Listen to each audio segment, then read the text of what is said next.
speaking of Riley Grigsby, napaka-impresibo nga ng ipinakitang laro ng bagong import ng Barangay Ginebra sa naging kanyang unang salang sa PBA kalaban ng Phoenix Super LPG Fuel Masters.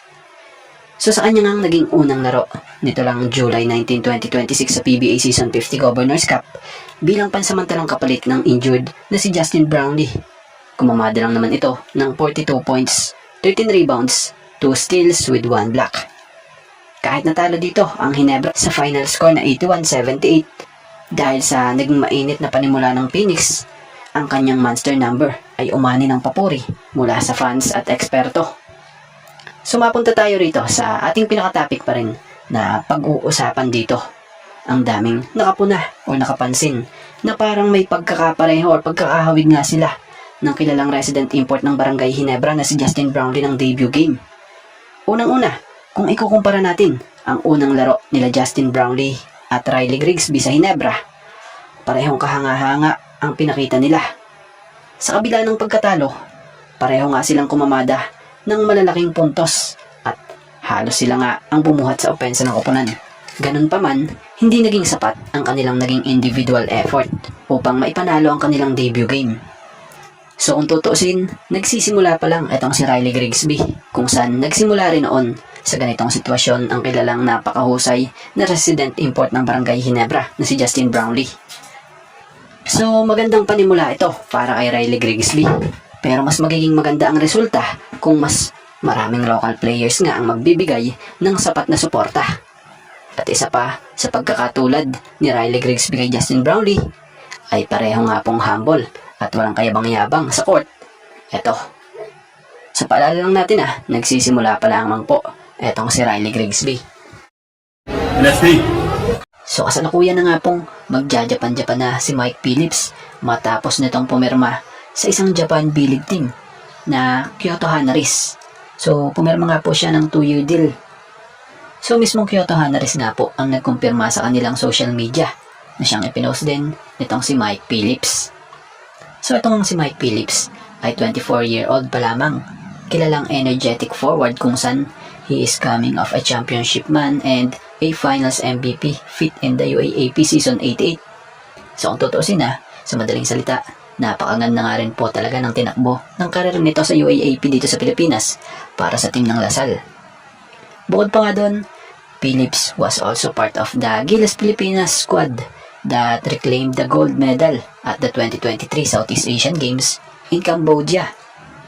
At nang tuluyan na nga po itong kilalanin din bilang lokal ng FIBA para sa Pilipinas, tuluyan itong nakapag-debut during the third window of the FIBA World Cup Asian Qualifiers earlier this month lang, kung saan nag-average nga siya sa dalawang laro versus New Zealand at Australia ng 4 points, 8.5 rebounds at 1 steal per game. Kaya naman ngayon, eto na, masaya din itong si Mike Phillips sa panibagong chapter ng karir niya para dito sa liga sa Japan. So para nga kay Mike Phillips, looking forward nga raw siya para ibigay ang lahat ng kanyang makakaya kasama ng mga teammates niya at mag-compete ng mabuti sa harap ng Kyoto fans and community throughout the season.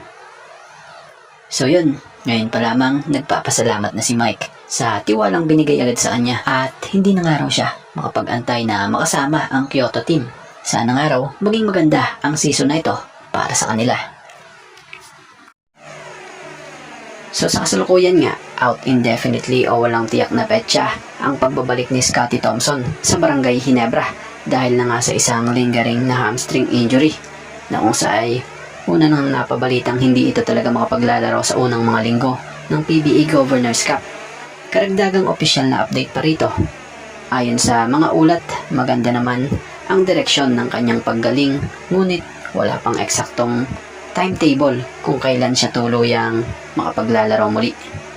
At about naman sa isa pang guard ng Ginebra, gaya ni RJ Abarrientos, tila magpahanggang ngayon marami ang nakakapansin. Simula nang makuha ni RJ Abarrientos ang BPC Award, biglang dito nagsimula ang pagka-struggle ng laro nito. Kapansin-pansin sa mga naging laro nito nung nakalipas kalahati ng finals/conference since nang ma-check na po ang laro ni RJ, maging sa Gilas stint nito at sa debut game nga ng Ginebra kontra sa Phoenix sa Governors Cup, kadalasan sa napapansin ng marami sa laro niya ay yung patuloy pa rin niyang pagka-struggle sa laro. Marami siyang tirang pilit at pagkakamali din talaga at kakulangan sa kumpiyansa. Di gaya dati. So, suggestion natin dito sa nakikita nating pagka-struggle ng Ginebra pagdating sa guard position ay yung Terence Romeo sana. So, sana idagdag ng Ginebra si Terence lalo't nasasapik pa ito ng kanyang karir. Bata pa din ito Correct me if I'm wrong na sa tingin natin 33-year-old pa lamang ito. May malaking experience lalo na sa pagiging champion caliber. So matatanda naman natin noong 2025, minsan nang naungkat nga po, nasabit nga po ang pangalan ni Terence Romeo sa Ginebra, kung saan, kung maaalala nyo minsan nang tinalakay rin ito sa fast break. Ito kung saan ayon sa post naman ng fast break Reddit po taong 2025.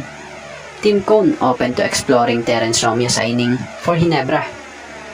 So 2025 pa yun. Siguro, kaya wala na rin ganon dahil na rin sa loaded noon ng Ginebra sa guard. Pero kung titingnan mo naman ngayon, parang kulang na kulang talaga sila.